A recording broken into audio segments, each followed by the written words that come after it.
White হাউসের oval office থেকে বের করে দেওয়া হয়েছে ফেসবুকের মূল প্রতিষ্ঠান মেটার প্রধান নির্বাহী কর্মকর্তা মার্ক জাকারবার্গকে। এ নিয়ে সংবাদ প্রকাশের পরই ব্যবসায়ী ও রাজনৈতিক মহলে তৈরি হয়েছে তীব্র প্রতিক্রিয়া। প্রশ্ন হচ্ছে, মার্ক জাকারবার্গকে কেন বের করে দিল ট্রাম্প প্রশাসন? বিস্তারিত জানাচ্ছেন শেখ ফরিদ।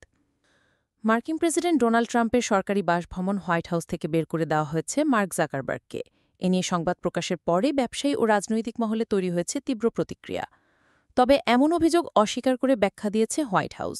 ৩ জুলাই মার্কিন সংবাদ মাধ্যম দ্য নিউ ইয়র্ক পোস্টের এক প্রতিবেদনে এমন তথ্য জানানো হয়। মার্কিন সংবাদ মাধ্যমটি জানায়, এ সময় প্রেসিডেন্ট ট্রাম্পের সঙ্গে এক গুরুত্বপূর্ণ বৈঠক অনুষ্ঠিত হয় প্রতিরক্ষা মন্ত্রণালয়ে, যেখানে উপস্থিত ছিলেন শীর্ষ মার্কিন সামরিক কর্মকর্তারা। ওই বৈঠকে আলোচনা হচ্ছিল এয়ারফোর্সের নতুন প্রজন্মের যুদ্ধবিমান প্রকল্প নিয়ে।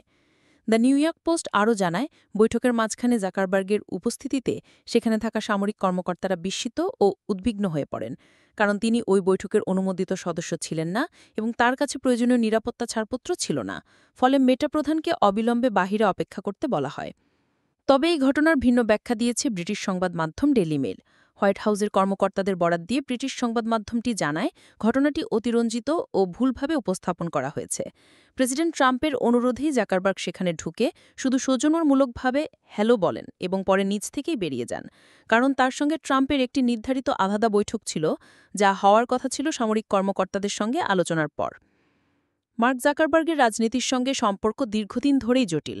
একসময় তিনি অভিবাসনপন্থী এবং ডেমোক্রেটিক দলের ঘনিষ্ঠ হিসেবে পরিচিত ছিলেন, কিন্তু সাম্প্রতিক সময়ে রিপাবলিকানদের দিকে ঝুঁকে পড়েছেন তিনি। বিশেষ করে ডোনাল্ড ট্রাম্পের মেগা কর্মসূচির প্রতি তার সমর্থন স্পষ্ট হয়ে উঠেছে। এছাড়াও ২০২৫ সালের জানুয়ারিতে ট্রাম্পের অভিষেক অনুষ্ঠানে উপস্থিত ছিলেন জাকারবার্গ।